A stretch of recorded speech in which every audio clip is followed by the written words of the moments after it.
Con el ciclo que habíamos empezado con Alejandro Pérez Malumbre, el ciclo en torno a los talleres infantiles de prehistoria, arqueología, historia, que estamos desarrollando en colaboración con la Delegación de Cultura. Ya digo, el 26 de enero estuvo Alejandro Pérez Malumbre con la conferencia Roca los territorios de Marbella. La semana que viene tenemos al arqueólogo y profesor universitario José Suárez Padilla con la charla, largo el título porque los arqueólogos son para esto, novedades arqueológicas del poblamiento del extremo occidental de la costa de Málaga entre finales de la prehistoria y la presencia fenicia. Y por último acabará la conferencia, el ciclo de conferencias Lina Urbaneja, que hoy va a presentar el acto, va a presentar a Serena, a Virgilio, y con la conferencia Organización Administrativa de la Provincia de Málaga tras la Conquista. Entonces hemos cubierto lo que es la prehistoria, la época romana, la Edad Media, la Baja Edad Media y los inicios de la castellanización. Los dejo con Lina Urbaneja y con Virgilio Martínez Enamorado. Muchas gracias.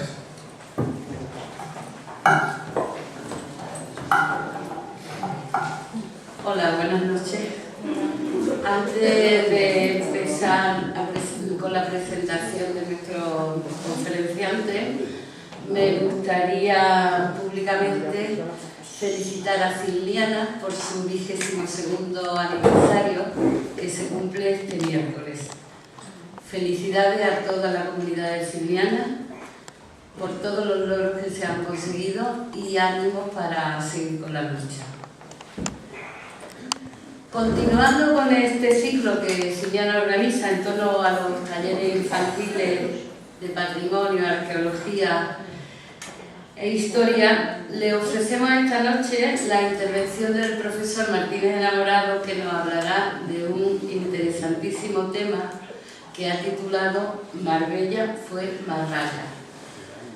Tengo que decir que el título ha despertado mucho la curiosidad de la gente.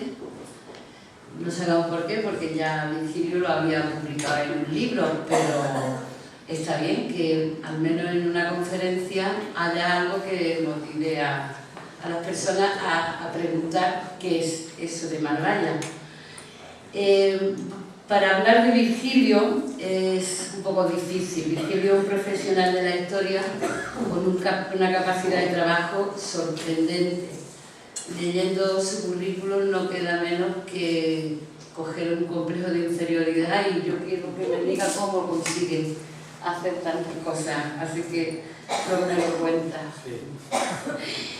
He tratado de sintetizar su currículum, harto difícil, porque para aquellos que no lo conozcan, pues para que tengan una idea de su calidad profesional. Virgilio nació en Casabermejas, provincia de Málaga, es doctor en Historia Medieval por la Universidad de Málaga, diplomado en Lengua Árabe, profesor del Instituto Provincial de Educación Permanente y profesor asociado de la Universidad de Málaga.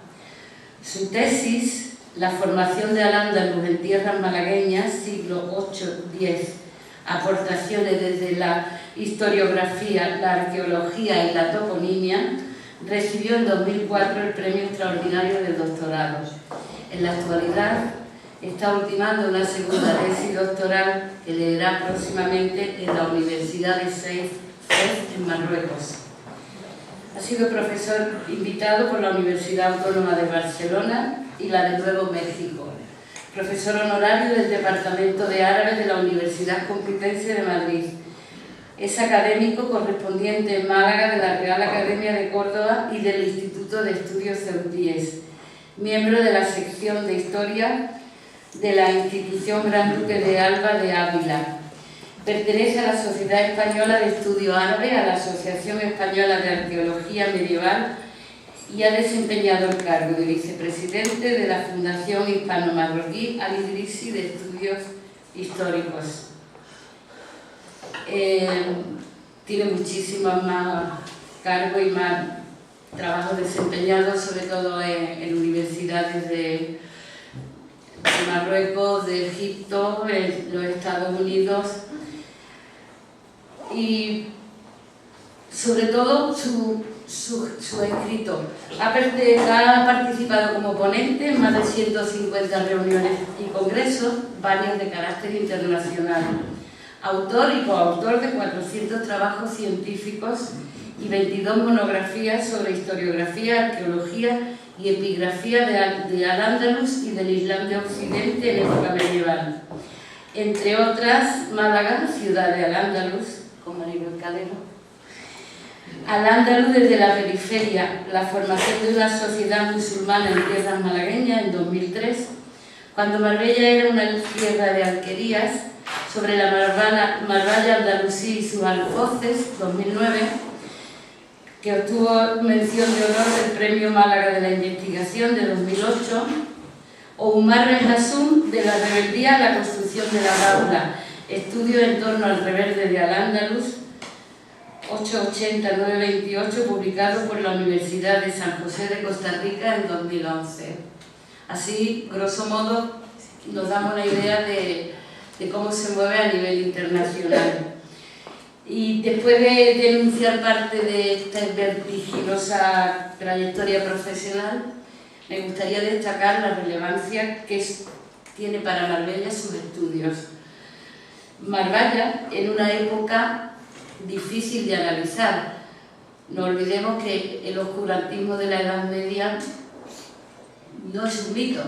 Gracias a Dios, poco a poco se van abriendo pequeñas ventanitas que permiten entrar la luz a ese periodo tan convulso. La escasez de fuentes le ha hecho profundizar en los viajeros árabes, sus impresiones y las breves referencias sobre Marbella, con las cuales ha formado un interesante mosaico que ofrece a sus lectores para que podamos acceder a la paulatina formación de nuestra ciudad. La Marbella andalusí y su alfoz adquieren una nueva dimensión de la mano del doctor Martínez Enamorado, pues nos permite acceder a datos poco conocidos sobre este territorio. Como he dicho, escasean las referencias de la etapa andalusí. ¿Acaso se han conservado determinados topónimos que él ha analizado con minuciosidad hasta llegar a sus raíces, sin olvidar las fortalezas que conformaban un cinturón de seguridad a escasa distancia de la costa? Me refiero a Cerro Torrón, Marbella, Montemayor, El Nicio, Estepona, por citar las más cercanas, muchas de las cuales estaban alejadas de los centros urbanos y que se encuentran hoy en un lamentable estado de abandono. Asimismo, también nos ha quedado de aquella época elementos como las torres de la época nazarí, las torres de Ladrones, del Duque, de Baño, la Desmochada o Arroyo Vaquero, estas tres en términos de Estepona. Quitando eso, casi poco más nos ha quedado, quizás en los pueblos, algunas formas de explotación de la tierra siguen manteniéndose igual que en la época andalusí. Porque los pueblos del hinterland de Marbella, lo que se dominó en época castellana, la tierra de Marbella, experimentaron una profunda transformación hasta el punto de que solo quedaron tres: Benaviz, Istán y Ojén, que componen un lamentable testimonio de la desmembración territorial que se produjo con la conquista de los reyes católicos, sus capitulaciones y muy especialmente la despoblación del litoral. Poco más sabemos del periodo nazarí hasta que conocimos la obra de nuestro conferenciante, y que esta noche, como gran experto en la materia, nos acercará de forma amena y muy didáctica a ese mundo cada vez menos oscuro, como he dicho antes, como fue la Edad Media en esta zona, donde mientras España estaba en pleno feudalismo, nosotros tuvimos la suerte de vivir en Al-Ándalus. Ya le dejo la palabra con Virgilio.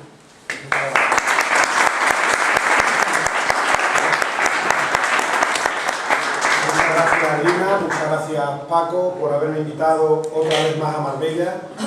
Yo fui profesor aquí unos años en esta ciudad y evidentemente guardo unos recuerdos entrañables de mi estancia en la misma cuando allá por los años 90 de la pasada centuria, desempeñé mi puesto de profesor. Algunos de mis compañeros están aquí presentes, Paco Canto, por ejemplo, Paco también, compañeros de los que guardo un magnífico recuerdo y una ciudad que evidentemente se unió a mi trayectoria vital, pues desde el momento en el cual desempeñé las funciones de profesor en la misma.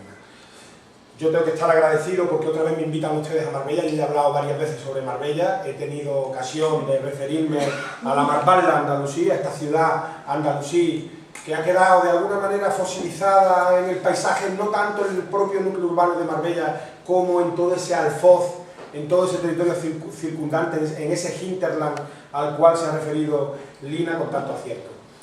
Vamos a hacer un recorrido forzosamente breve por esa Marbella andalusí. Es un periodo fascinante, porque Al-Ándalus es una sociedad que desapareció, Lina lo ha explicado muy bien, una sociedad que sucumbió ante el avance de nuestros ancestros castellanos, catalanos, aragoneses o portugueses, y terminó de una manera muy abrupta y no dejó herencia política. A pesar de que algunos locos en el presente, como estos del Estado Islámico, reivindiquen Al-Ándalus, evidentemente no hay herencia política posible de Al-Ándalus. Al-Ándalus desapareció de una manera súbita, abrupta, no tan abrupta como pudiera pensarse, porque el proceso de desaparición dura desde la toma de Toledo en 1085 hasta la expulsión de los moriscos en 1611, pero en todo caso es una sociedad que no dejó herencia política, que feneció de una manera no natural, una manera, digamos, bélica, ya lo he dicho antes, abrupta, pero que al mismo tiempo que iba desapareciendo, los propios conquistadores iban dejando una cantidad de información sobre esa sociedad verdaderamente relevante. Y esa información es la que hemos tratado de ordenar en este libro que se publicó en el año 2009, del cual ha hablado con tanta generosidad Lina, Cuando Marbella era una tierra de alquería, sobre la ciudad andalusí de Marballa y sus alfoces. Es un libro que yo hice con mucho cariño. La verdad es que le debo mucho a los trabajos que hizo Lina, porque Lina lo que hace es una visión, digamos, desde el presente, desde la conquista en adelante, y yo lo que hago es una visión retrospectiva, es decir, esa documentación castellana tan prolija, tan minuciosa, hay que desentrañarla, hay que destriparla y hay que darle un contenido totalmente andalusí. Y lo hemos logrado, entendemos, en este libro, que me parece que es un salto, está mal quizás que yo lo diga, pero que es un salto cualitativo de primer orden y que se complementa a la perfección con el libro de Lina, con la tesis doctoral de Lina, porque son como dos hermanos gemelos que nunca se hubieran conocido, pero que se encontraron finalmente en dos publicaciones diferentes la una de la otra. Marbella, evidentemente, fue una tierra andalusí. Marbella fue un país de Al-Ándalus, una comarca de Al-Ándalus, y es sorprendente comprobar cómo este territorio tan absolutamente atravesado por ese hecho demoledor que fue el turismo de los años 60 y 70, conserva en su interior un paisaje totalmente andalusí. Eso es algo que me sigue sorprendiendo. Es decir, he venido con mi amigo el arqueólogo Alejandro Pérez Malumbre por Alaurín y por la zona de Monda, Ojén, y uno todavía se estremece al comprobar cómo ese paisaje andalusí está ahí vivo. Es un paisaje andalusí que no ha desaparecido.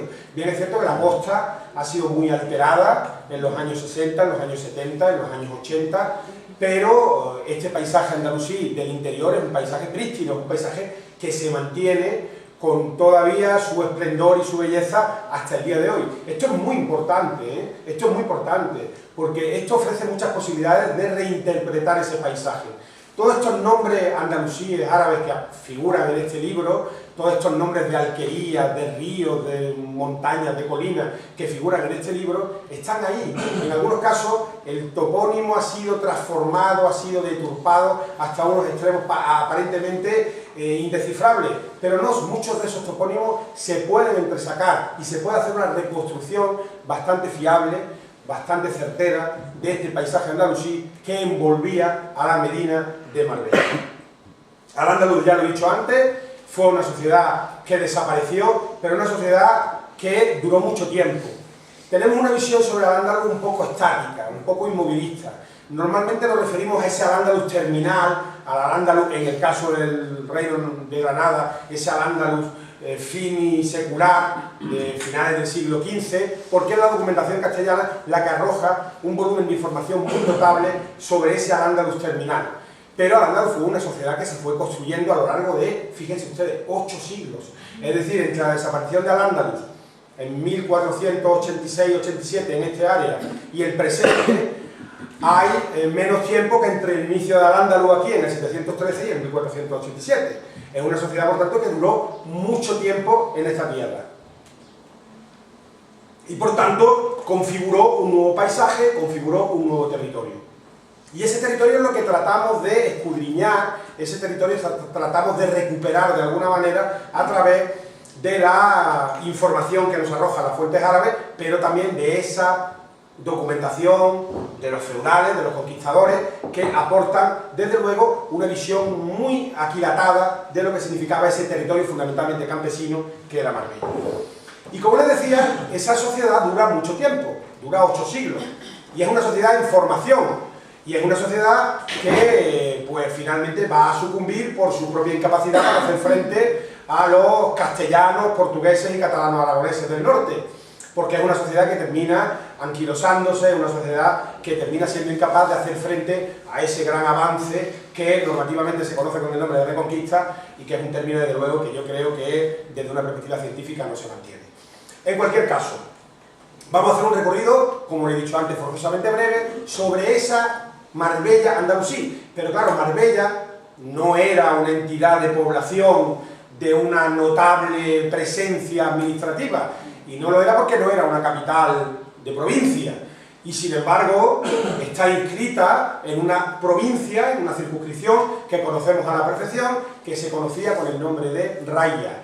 Marbella estaba en la Cora de Raya. Cuando se constituye Al-Ándalus, se forman circunscripciones provinciales, y una de ellas es esta de Raya. Son el resultado de estas circunscripciones provinciales del asentamiento de grupos árabes venidos de Oriente.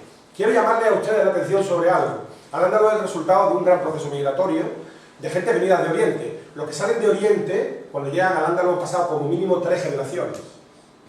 3 generaciones, es decir, desde la salida de Oriente hasta la llegada del Al-Ándalus, llegan los nietos de los que salen de Oriente. Sabemos perfectamente incluso de dónde salen en algunos casos. Por ejemplo, los Banu Ruaín salen del Yemen, de un valle muy concreto del Yemen, y los vamos a ver instalados en distintos puntos de esa circunscripción de Raya. Pero son los nietos o los bisnietos de aquellos que salieron a finales del siglo VII de Oriente, de la zona del Yemen. Pues bien, un grupo de esa gente que viene de Oriente, que viene de la actual Jordania, del Jordán, lo que se entiende históricamente con el nombre de Asham en árabe, la Siria histórica, se va a establecer aquí, se va a establecer en esa circunscripción que recibe el nombre de Raya. Son gente muy leales a los omeyas. Los omeyas colapsan en el año 750, son sustituidos por una nueva dinastía, la dinastía Abbasí, que trae otra visión completamente distinta del ejercicio del poder político en el mundo musulmán, pero uno de sus más egregios representantes, de hecho el único que queda vivo, Abd-Rahman ibn Muawiyah, va a huir de Oriente. ¿Y dónde va a ir? Pues al Al-Ándalus, y se va a establecer en Al-Ándalus. Van a ser los omeyas de Al-Ándalus, que no se van a atrever a titularse califa como sus ancestros de Damasco, sino simplemente emires, o en árabe, al-Julafá, hijos de califa. Lo cierto es que se constituye una entidad política autónoma, independiente de los abbasíes, en ese territorio andalusí.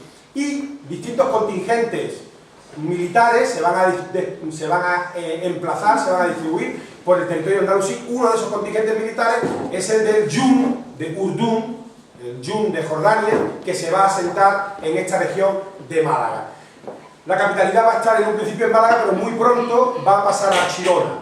Y ahí es donde ya Marbella tiene que empezar a cobrar cierto protagonismo, porque sin duda existía. Hay personas que se han dedicado a estudiar el pasado romano de Marbella, y cada día, entre ellos Teresa, y cada día estamos más en la certidumbre de que aquí había un asentamiento relativamente importante, del cual no conocemos el nombre, pero podemos imaginar que era ese nombre de Marbella que después va a ser utilizado por los autores andalusíes.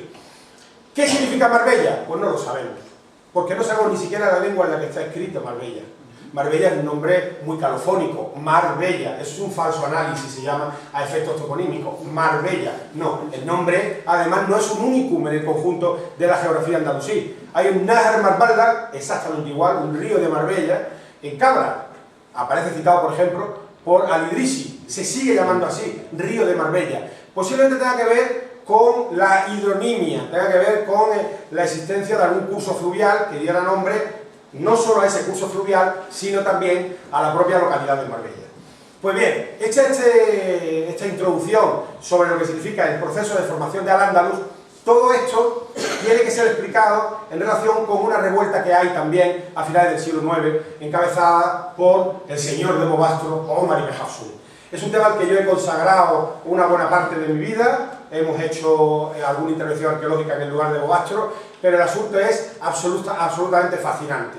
Marbella no aparece ni episódicamente en los asuntos de Omar ibn Hafsun, pero yo estoy absolutamente persuadido de que el lugar existía. Si los cronistas no lo nombran es porque hay otros lugares cercanos que merecen más la atención de esos cronistas.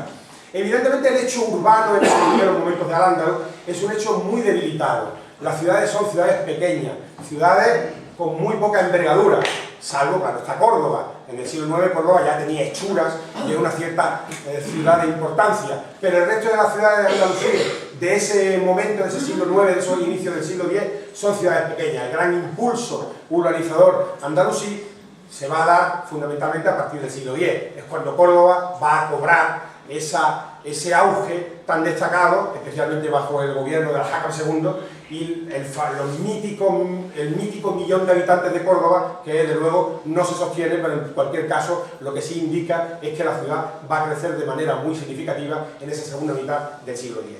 El fenómeno de Omar ibn Hafsun, insisto, tuvo que afectar a esta costa occidental malagueña. Y conocemos muchas cosas sobre esto, porque los autores árabes aportan una información muy bien aquilatada, muy precisa, sobre lo que supone esta revuelta.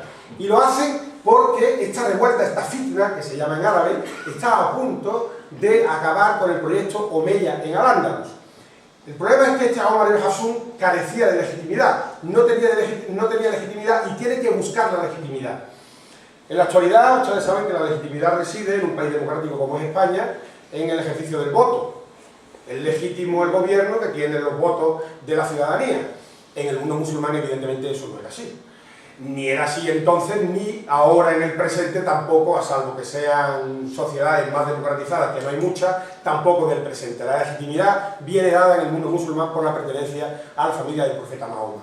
Este Omar ibn Hafsun no pertenecía a la familia del profeta Mahoma. Y ustedes quizás se pregunten, bueno, pero en el mundo musulmán actual, todas las monarquías reinantes pertenecen a la familia del profeta Mahoma. Hay que creérselo. Hagan ustedes un ejercicio, pero sí, todas las familias reinantes del mundo musulmán, desde los de los Emiratos Árabes, Arabia Saudí, Marruecos, Jordania, todas pertenecen a la familia del profeta Mahoma. Ahí es donde radica la legitimidad para ejercer legítimamente el poder, el mulk. Este Omar ibn Hafsun carecía de toda legitimidad. Los omeyas sí, los omeyas eran califas ortodoxos. Eran califas ortodoxos porque pertenecían a la familia del profeta Mahoma. Entonces este proyecto político estaba lastrado desde el inicio, porque era un proyecto político que carecía de legitimidad. Y por eso Omar ibn Hafsun va a buscar la legitimidad entre la población local, que era mayoritariamente cristiana, y de ahí su conversión al cristianismo, pero también recabando el apoyo de las potencias musulmanas del exterior enfrentadas a los omeyas y que estaban interesadas en convertir a Al-Ándalus en un territorio más inestable. Por tanto, Omar ibn Hafsun busca ese apoyo en los aglavíes, en los idrisíes, en los fatimíes del norte de África. Ante su ausencia de legitimidad, tiene que buscar esa legitimidad fuera. Marbella apenas se aparece mencionada en esos episodios, no aparece mencionada de hecho, pero sí aparece un lugar muy cercano a Marbella, que es, como su propio nombre indica, una gran fortaleza. La fortaleza de Monte Mayor, pero aparece además porque es uno de los límites de la Cora de Raya.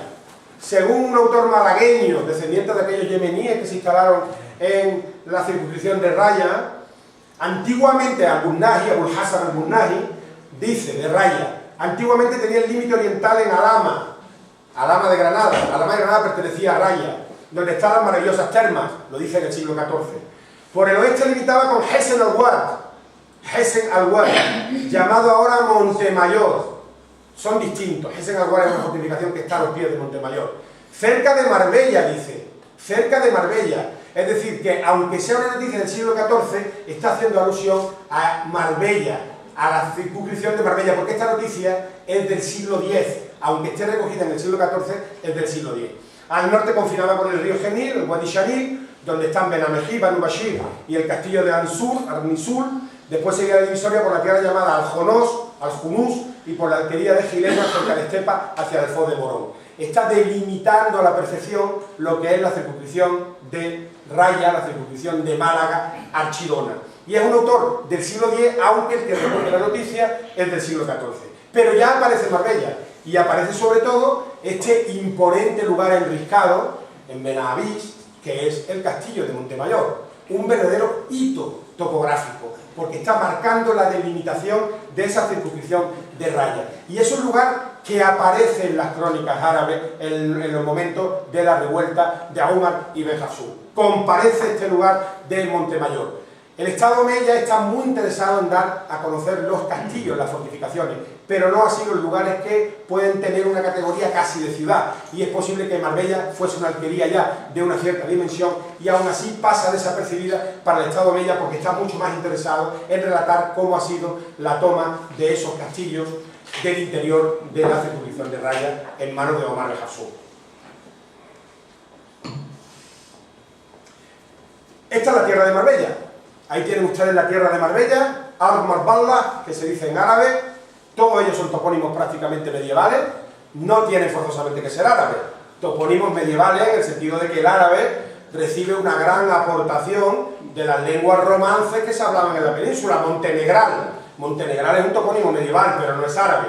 Ogen sí, ahora lo veremos. Nahueles también. Guadalmina también. Cortes, aun siendo de origen romance, es un topónimo también que incorpora el árabe a su acervo, a su elenco toponímico. En definitiva, un territorio plagado, lleno de alquerías. Por eso en este libro que publiqué en el año 2009, lo llamé así, porque llama la atención que este territorio, donde parecía que no había nada, era un gran, digamos, desierto historiográfico en época andalusí, se pudo puntear con todos estos nombres y con otros muchos conceptos que aparecen plasmados en este libro. Es decir, logramos llenar un hueco historiográfico que después vino Lina y lo completó con toda esa magnífica documentación castellana de finales del siglo XV, del siglo XVI y del siglo XVII. Pero ya podemos decir, afortunadamente, que esa ciudad de Marbella y sobre todo el alfoz dependiente de la misma han sido puestos en la historia de Al-Ándalus. Ya no podemos decir, ahí hay un vacío, ahí hay un hueco, no. Ese hueco puede existir parcialmente, pero ya tenemos una contrastada información historiográfica, una contrastada valoración historiográfica que nos permite recomponer, reconstruir en sus trazos más gruesos cómo era ese alfoz, esa tierra de Marbella. Ahí lo tienen ustedes. Tenemos esa tierra de Marbella, pero los datos que aparecen en la documentación castellana que trabajó Lina y que he trabajado yo también en este libro pueden ser absolutamente precisos a la hora de describir los valles de los ríos y nombrar las alquerías, las colinas, el cerro tal, allí había un alcornoque, allí había... En definitiva, que podemos hacer una reconstrucción bastante aproximada, bastante certera de lo que era ese territorio marbellí. Evidentemente en el centro había una medina. Ahora bien, ¿cuándo pasa Marbella a ser una medina? Esa es una gran pregunta historiográfica. ¿En qué momento Marbella deja de ser una alquería y pasa a ser una ciudad, una medina? Pues sabemos que Al-Idrisi en el siglo XII ya la llama ciudad y dice que es una ciudad pequeña, en árabe Madinatus Saghira, una ciudad pequeña, una ciudad reducida, pero le otorga el calificativo de ciudad. Por tanto, en el siglo XII ya Marbella es una ciudad. Esto, a efectos historiográficos, es importante, porque nos está dando una dimensión muy concreta del hecho urbano. Se ha desarrollado una ciudad, y hay que ver cómo se desarrolla esa ciudad. Posiblemente esa ciudad se va a desarrollar por la afluencia de esa población, de las alquerías cercanas a ese núcleo de población que es Marbella. Esta es una de las grandes preguntas de Al-Ándalus. Una de las grandes preguntas que nos hacemos los historiadores de Al-Ándalus es ¿cuándo en Al-Ándalus empieza el gran proceso de urbanización? Porque hasta el siglo X no hay grandes ciudades en Al-Ándalus. En el siglo XI comienza una floración de todo ese hecho urbano y en el siglo XII, al unísono de lo que está sucediendo en la Europa feudal, las ciudades crecen muchísimo. El siglo XII en Málaga es un siglo de crecimiento muy significativo. Es el momento en el cual, curiosamente, como he dicho antes, Marbella ya aparece mencionada como ciudad pequeña. Es decir, el fenómeno urbano también, como no, afecta a esta zona. Y es posible que también Estepona comience a ser considerada una pequeña ciudad. En los decenios anteriores, en los siglos anteriores, no hay hecho urbano prácticamente. Todas las excavaciones arqueológicas, todos los estudios arqueológicos coinciden en argumentar sobre la debilidad del hecho urbano en Al-Ándalus en el siglo VIII, en el siglo IX y en la mayor parte del siglo X. Y de pronto, de una manera súbita, comparecen las ciudades. De una manera importante en algunos sectores.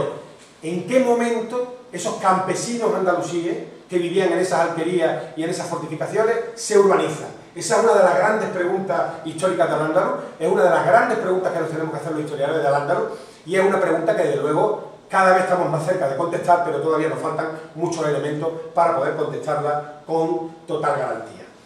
Las alquerías en la documentación medieval, las alquerías de Marbella, ahí las tienen ustedes. Podemos reconstruir en muchos casos su grafía en árabe. Al-Harizán, que es el castillo de Alicate, Al-Hasain, que aparece en el episodio del Río Verde, Al-Mashar en árabe, Al-Arboto, que debe ser muy antigua, porque es el nombre de un grupo bereber. Uno de los dos grandes troncos bereberes son los Banu Butur, que da nombre a esta alquería, los Butur, y los Baranis, que son los Albornoz. Benavis, topónimo sobre el cual yo tengo una hipótesis que creo que es bastante certera.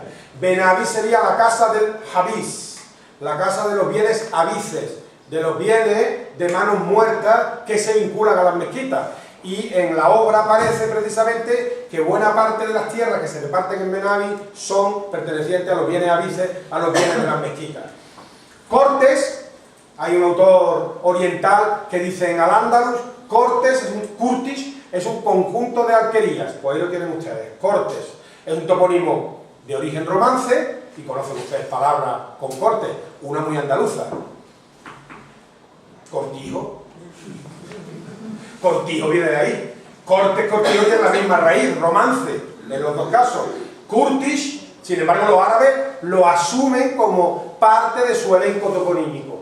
Dairín, que yo creo que aparece en Ibn al-Hatib como Dairín, y dice, y Marbella tiene su límite en la Qubba Dairín, en la cúpula de Dairín, que se encuentra, como no, al norte de Marbella. Istán, para mí una gran incógnita, yo sé que Lina trabaja mucho sobre Istán, pero una gran incógnita, pero las grafías con las que aparece, con las que comparece en la documentación castellana, me lleva a pensar que puede ser Istahún, me lleva a pensar. Montemayor, Estaón, Istahún, Montemayor, Muntmayur, Ojen, nombre de una tribu árabe, de una tribu yemení, de esas que vienen en el siglo VIII con los omeyas, los Banu Hushayn, una tribu que tiene una enorme capacidad de reproducción toponímica porque va dejando muchos rastros de su presencia en Al-Ándalus. Y Tramores, que tiene un topónimo un tanto extraño que no he podido desvelar.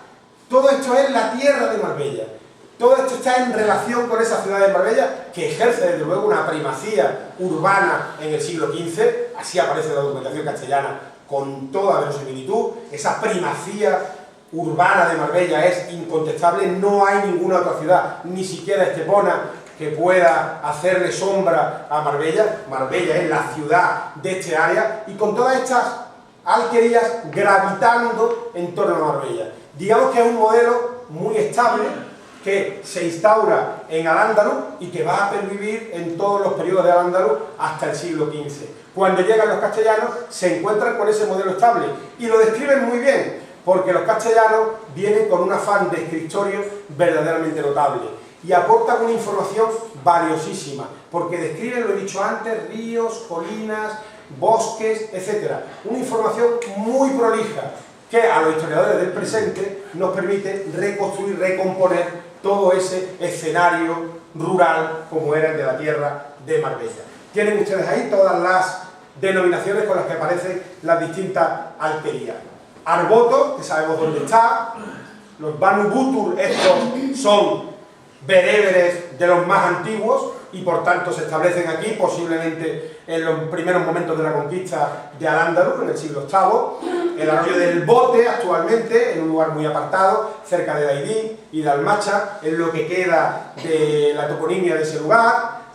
Otras alquerías mucho más recientes, como esta de Benamarín, Banu Marín, estos Banu Marín son los meriníes que llegan a Al-Ándalus a defender al Ándalus de la agresión castellana y colaboran con los nazaríes y se deben asentar en esta alquería de Benamarín, de la que se conserva esta magnífica torre de alquería.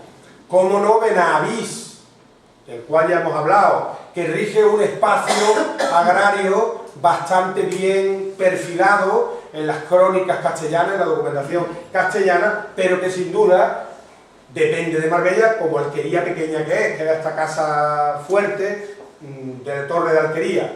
Campanillas, otra torre de alquería. Fíjense ustedes la cantidad de torres de alquerías que hay en la tierra de Marbella. Yo creo que hay pocos territorios en Al-Ándalus que tengan tantas tierras de alquería. De ahí la significación de llamar a esta tierra de alquería, porque es que lo era, con muchas tierras de alquería. Esta pertenece a un particular, no he podido verla in situ, pero en todo caso lo que quiero que ustedes comprueben es el hecho de que todas esas pequeñas alquerías tienen su propia torre. Y esto es algo muy de Al-Ándalus. Muchas de esas torres han desaparecido. La Vega de Granada estaba llena de torres de alquería. Todo lo que era el Alfoz de Córdoba estaba lleno de torres de alquería. Algunos autores en el siglo X hablan de centenares de tierras de alquería en torno a la ciudad de Córdoba. Pues en Marbella hay varias de estas. Son estas torres de alquería que posiblemente sean tardías, sean del siglo XII, del siglo XIII, evidentemente están en época nazarí, pero en todo caso refleja muy bien ese poblamiento de pequeñas alquerías protegidas por su torre, por su burj. Cortes, ese grupo de alquería también dependiente de Marbella. Daidín, que es un verdadero paraíso, es una alquería andalusí magníficamente preservada, magníficamente conservada. Pertenece también a una persona privada, y fíjense ustedes cómo se mantiene el perímetro hidráulico. Ahí está el ADN de la sociedad andalusí, de la sociedad rural andalusí, los perímetros hidráulicos, el regadío. Es una sociedad cuya economía, cuya agricultura se basa especialmente en el regadío. Y si las alquerías se sitúan por encima de la llamada línea de rigidez, estas alquerías, donde vive la gente, por debajo se ubican los perímetros irrigados en los que se cultiva. El lugar donde viven no interfiere al lugar donde se cultiva. Y por consiguiente, estamos ante el ADN de la sociedad andalusí. Lo que traen estos grupos genealógicos bereberes del norte de África, yemeníes de Oriente, fundamentalmente es el regadío. Hay un libro de un profesor canadiense que se llama Watson, un libro verdaderamente histórico, desde los años 80, se llama Innovaciones, está traducido al castellano, Innovaciones de la agricultura en el mundo musulmán medieval. Es un libro publicado por la Universidad de Granada, traducido por la Universidad de Granada. Y es un libro donde evidentemente se muestra que es el regadío, ese ADN de todo ese mundo musulmán, donde es posible la difusión de determinadas especies agrícolas desde Oriente hacia Occidente. Hasta 19 especies agrícolas, partiendo de Oriente o del extremo Oriente, llegan hasta Occidente. Yo les tengo que confesar que tengo un caso que nunca me resisto a no contarlo, que es el caso de la granada de Casa Aragonera. La granada de Casa Aragonera es un caso muy curioso. Resulta que hay una noticia de uno de estos yemeníes que adapta una granada que procede de Siria, procede de la Rusafa, hace un esqueje y la implanta en una alquería de Málaga. No se sabía el nombre de la alquería. Este se llamaba Ubaydallah al-Kala'i al-Safar, y este Ubaydallah al-Kala'i al-Safar es un individuo que, a partir de esa obtención de una granada nueva, a esa granada se le va a llamar granada safarí, el Rumán al-Safar. Bien, dirán ustedes, bueno, ¿dónde está la alquería? La alquería Casa Aragonera, porque aparece una crónica árabe donde aparece precisamente ese texto en relación con Montemayor. Fue en Casa Aragonera, Jariat Bunila, donde se produjo la adaptación de la granada, y desde ahí se difunde por todo el mundo musulmán occidental, por todo el Magreb. Estando un día de asueto en casa de un amigo en Rabat, me da una granada, me dice, toma. Digo, gracias. ¿Y esto cómo se llama? Rumán. Dice, sí, Rumán Safari. Digo, ¿cómo? La Granada en el siglo XXI se llamaba Rumán Safari, el nombre del tío de Casaraborera, del tío del siglo VIII. En fin, bueno, es una anécdota muy interesante, ¿vale? La gente de por ahí, de Alaurín y de Coín, le llaman a ese tipo de granada zafarina, todavía. Bueno, me llaman de la Universidad de Córdoba, me llama un especialista en análisis de ADN de plantas y me dice: ¿a ti te importaría, después de haber dado a conocer que fue la granada zafarí que se adaptó en Casa Aragonera, etcétera? Me llama y me dice: vamos a ir a Casa Aragonera a hacer un estudio de ADN de la granada de Casa Aragonera. Y efectivamente vamos, la cosa más simple del mundo, cogió 4 hojas, cogió 2 granadas y nos fuimos. Me llama a unas cuantas semanas y me dice: estoy alucinado. Tanto así que voy a repetir el análisis de ADN. El análisis de ADN de la granada de Casa Aragonera es absolutamente singular. Es de una singularidad genética excepcional. No hay nada parecido. Es decir, que las granadas que se siguen comiendo en Casa Aragonera son las descendientes de la granada que implantó allí, viniendo desde Siria, Ubaydallah Asafa, en la propia alquería de Casa Aragonera. Todavía mantiene esa singularidad genética hasta el presente, lo cual a mí me resulta absolutamente fascinante. Pues bien, ese mundo agrícola del regadío, que lo podemos ver en esta alquería de Dailín, está vivo todavía en el Alfoz de Marbella. Sorprendente, porque el primero que me sorprendí fui yo cuando realicé este libro. Me encontré con la realidad de que ese mundo que parecía que estaba absolutamente sepultado por la presencia castellana, no, está todavía vivo, está presente en este hinterland marbellí, en este hinterland del interior de la tierra de Marbella. Estepona funciona como una medina, sobre todo a partir del siglo XIII. Una medina pequeña. Yo sé del esfuerzo de los arqueólogos que están trabajando en Estepona, de Focho Navarro, que está dando a conocer las dimensiones de esa medina. Evidentemente se trata de un hecho urbano también, porque todos los elementos que se están hallando en Estepona son plenamente urbanos, por lo menos desde el siglo XIII en adelante.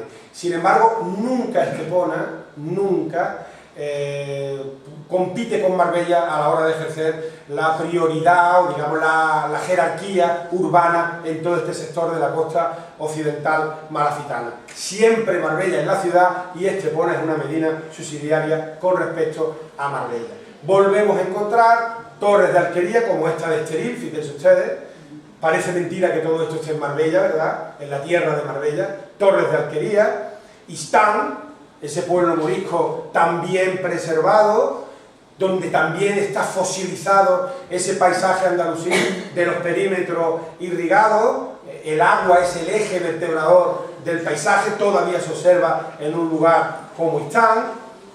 Y por supuesto la documentación castellana. Ya hemos hecho un avance bastante breve sobre lo que significa esa documentación castellana. La documentación castellana es riquísima.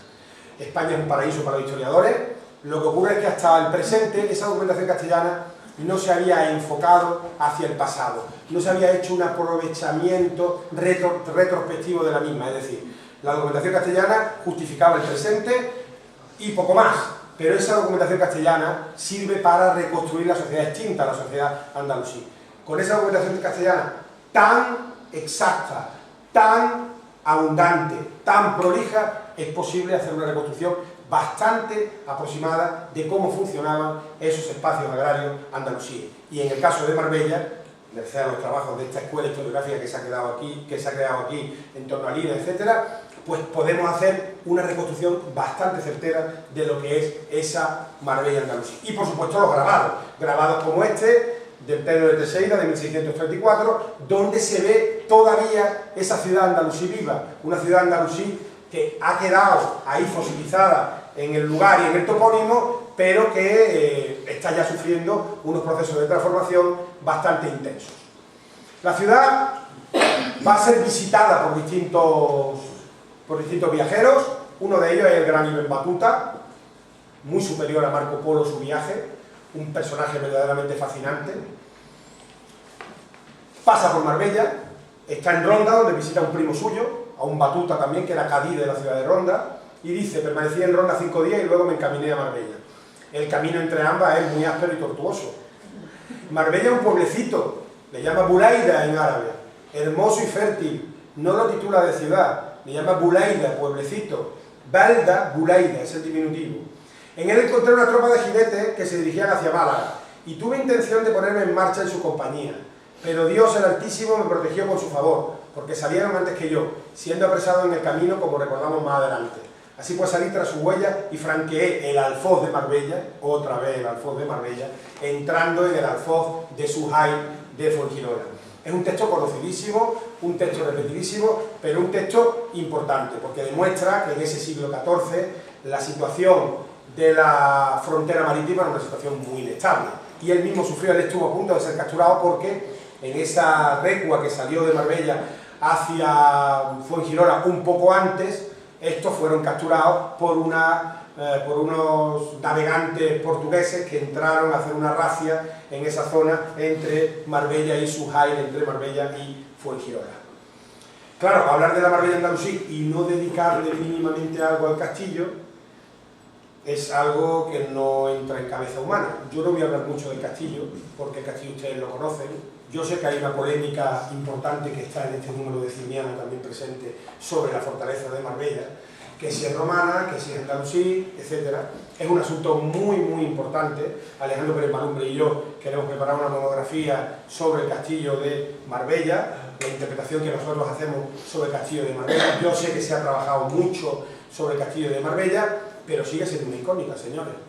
Tenemos un gran problema con el castillo de Marbella. Si el castillo de Marbella es del siglo VIII, si el castillo de Marbella es pre-andalusí, o si el castillo de Marbella es una fortificación del siglo X, pre-califal o casi califal. Las dudas son muchas. Las dudas son muchas porque es un monumento extremadamente complejo. Y todos los presentes saben de esa complejidad, no solo del castillo, sino de la muralla. El perímetro amurallado, Alejandro Pérez Malumbre, que lo conoce muy bien, puede hablar al respecto, pero el perímetro amurallado se conoce bastante mejor. La gran incógnita sobre Marbella es esa fortaleza. Esa fortaleza, las preguntas siguen estando abiertas, los historiadores estamos obligados a hacernos muchas preguntas. Conforme más preguntas nos hagamos, mucho mejor será nuestra labor. Pero en todo caso, yo sigo teniendo muchas preguntas sobre la fortaleza de Marbella. Hay muchas cosas que no cuadran, hay muchos elementos que son bastante contradictorios, pero está claro que estamos ante uno de los castillos más importantes del sur de Al-Ándalus y tenemos que intentar dar una solución que convenza a la escuela historiográfica de los castillos, y esa solución no sé si ahora mismo estamos en condiciones de aportarla. Ya hemos dicho que los autores árabes hablan sobre Marbella. Al-Idrisi, Marbella es una ciudad pequeña, ahí lo tienen ustedes, Madina Saghira, pero de carácter plenamente urbano. Dice lo de pequeña, pero dice también que es plenamente urbana. Al-Idrisi emplea una expresión que es muy característica para algunos lugares, como por ejemplo Iznájar, Hesenashar. Dice de Iznájar, es como una ciudad, no es una ciudad, es Kal-Medina, que se dice en árabe, como una ciudad. Sin llegar a ser una ciudad, funciona casi como una ciudad. De Marbella no dice eso. De Marbella dice, es pequeña, es una ciudad pequeña, pero de carácter plenamente urbano. No dice Kal-Medina, no emplea esa expresión tan idrisiana de Kal-Medina, como una ciudad. Está rodeada por un buen número de cultivos y de higueras. Las higueras, ya saben ustedes, que es uno de los productos fundamentales de la zona de Málaga, con una producción masiva que llegaba hasta la India. Ibn Battuta, al cual hemos mencionado antes, paseando por una ciudad de la India, dice que vio higos de Málaga y comió higos de Málaga en una ciudad de la India. Fíjense ustedes qué mundo más globalizado. Y lo vio en la calle y dice, y vi un cofín de higos de Málaga, y como los higos de Málaga estaban tan buenos, me harté de comer higos de Málaga. Hay un Cadí de Almanzor que dice otra cosa muy curiosa de los higos de Málaga. Dice, cuando esté muriéndome, traedme un cofín de higos de Málaga, abrir la boca y echármelo por el garnate. Un exceso, un exceso. Los higos de Málaga eran el producto más preciado de Málaga y lo que daba de alguna manera carta de naturaleza internacional a toda la agricultura malagueña. Ibn el-Jatib, muy rimbombante, todo en él es muy rimbombante, un personaje verdaderamente de una dimensión política, un personaje excepcional, político, literato, sufí, médico, conspirador profesional, lo tenía todo el hombre. Murió, claro, no podía ser de otra manera, murió envuelto en una conspiración. Es población de gran riqueza pesquera, sobre todo en sardinas y en pescado de cierto tamaño. Sus huertos están plantados de viñas que dan una uva excelente y que se extiende hasta Qutb Batarín. Yo creo que eso es Dairín. Sin embargo, su puerto está descubierto y su tierra es de escaso valor. La fortaleza está en el llano, a derecha y a izquierda. Ibn al-Hatib reproduce lo que se conoce con el nombre del país de caco y cucaña. El país maravilloso, de excelencia agrícola, de productos inigualables, pero siempre de gente malvada, aviesa, mentirosa, chapucera, etc. Esta es la constante de Ibn al-Hatib. Describe siempre el país de Cuco y Cucaña, es decir, un país de gente verdaderamente lamentable, pero de una naturaleza muy pródiga. Y siempre ensalzando al Andaluz frente al Magreb. Al-Himyari, un autor tunecino, que habla de Marbella también, dice: Marbella, en Al-Ándalus, cerca del puerto de Fuengirola y del puerto de Málaga. Y Marbella es una ciudad pequeña, nuevamente, amurallada con muros de construcción antigua. Muros de construcción antigua, a lo mejor ahí está la clave de la alcazaba de Marbella. Es una fortaleza sólida, difícil de ser expugnada. Allí hay un monte elevado, desde el cual la gente de esa región dice que se puede ver la estrella llamada Canopo. Y esto explica que el gentilicio de Abul Qasim al-Hafiz, autor de Rawd al-Unuf, sea el de Suhail. Esto es un invento de los autores árabes. Suhail es Fuengirola. Suhail es el nombre de la estrella Canopo. Y hacen un análisis ad hoc.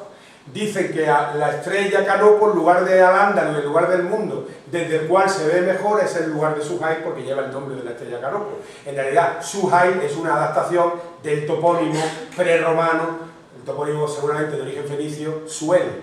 Los árabes lo identifican con Suhail, pero ya crean una historia alrededor de esa identificación que evidentemente es falsa. Y él se hace eco de esa historia, esta Himyari se hace eco de esta historia. Y después hay un episodio que yo traduje para el libro, de un personaje muy interesante, un místico que va sanando gente por los campos, que se llama Abu Marwan al-Yuhanisi. Al-Yuhanisi es Oanes, en Almería, Yuhanis, Oanes, y habla de Marbella en estos términos. Me contó Abu Marwan al-Yuhanisi, esto lo cuenta su discípulo. Dios se apiade de él. Él y un grupo de compañeros suyos que estaban con él por aquel entonces, dijo: cuando viajé a Oriente por segunda vez con la gente de Guadix, hicimos un alto en Málaga, donde se unió a nosotros un joven zapatero que quiso acompañarnos a la peregrinación. Me entregó un jirón de tela que envolvía 40 dirhams y dijo: esta es mi provisión, cógela. Dijo: se las entregué a mi primo Muhammad ibn Salat, apodado el Búfalo. Le dije: quédatela y no gastes nada. Dijo, la cogió y me acompañó a Marbella.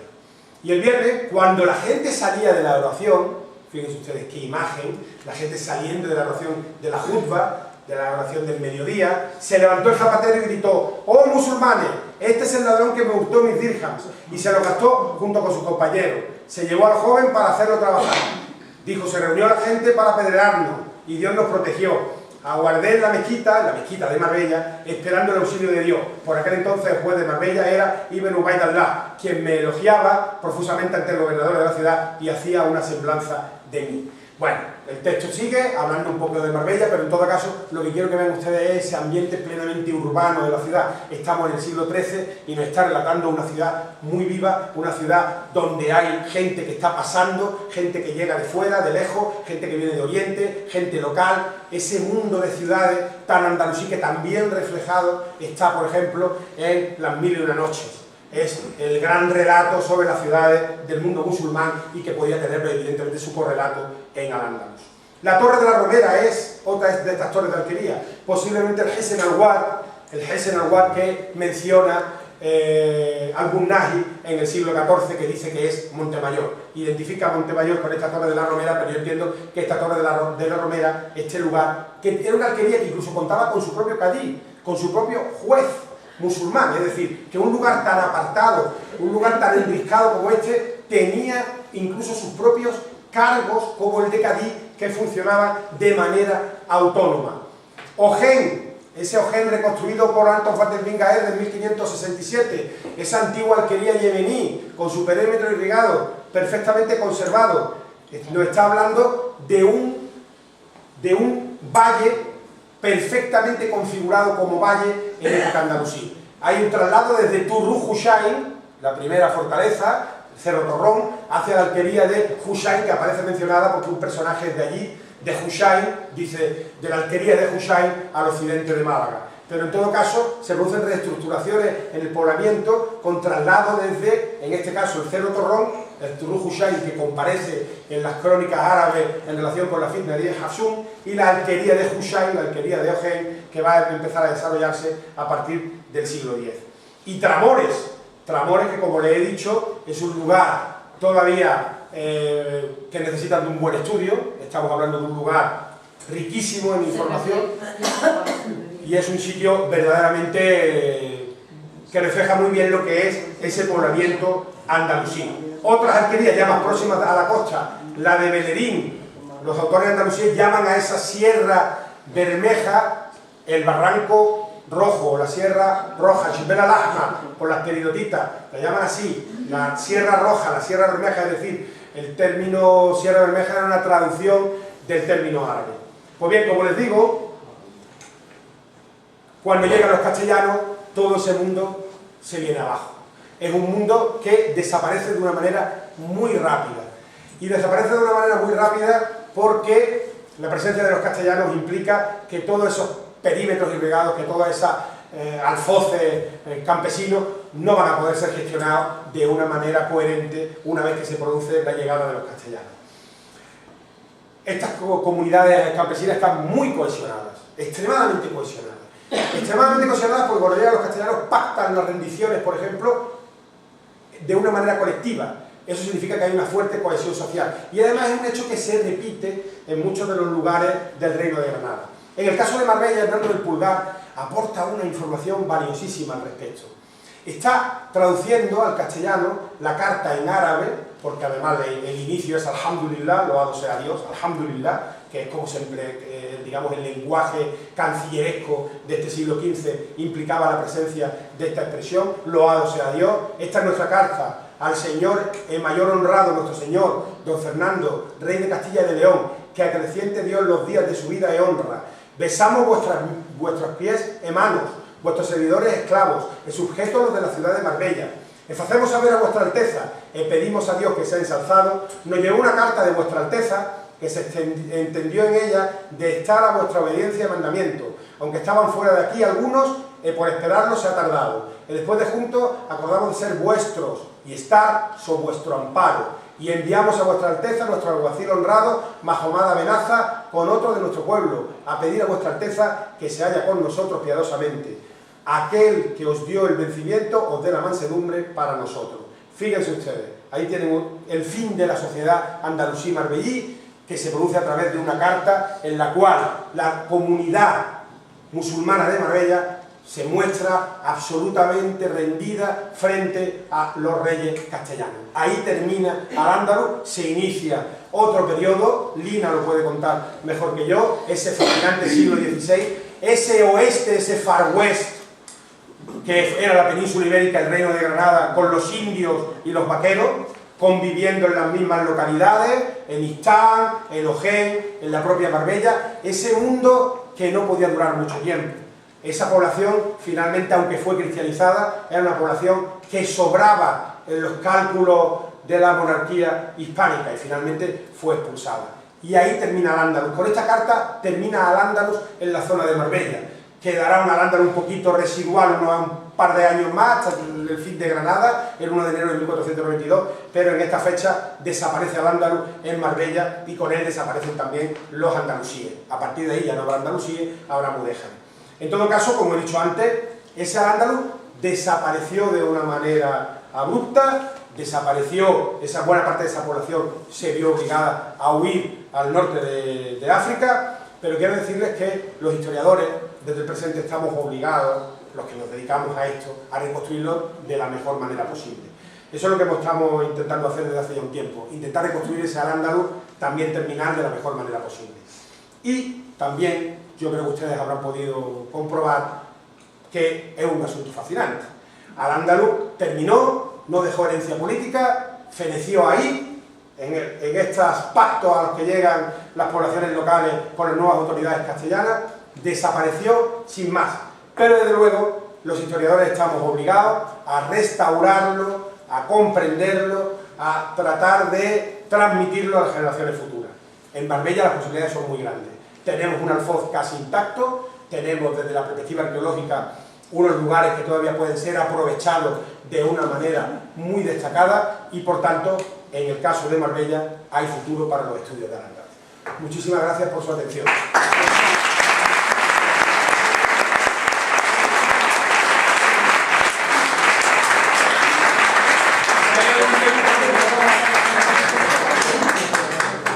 Pues bueno, después de esta magnífica exposición, tienen la palabra si alguien quiere hacer alguna pregunta. Venga, Juan Miguel. Dos preguntas primero para agradecerle su disertación tan bonita. No se oye. Y lo preguntaría una línea de investigación sobre lo que pasó en las historias de Marbella, relacionándolo con el general Cartagena Jarbal. Y en segunda cuestión es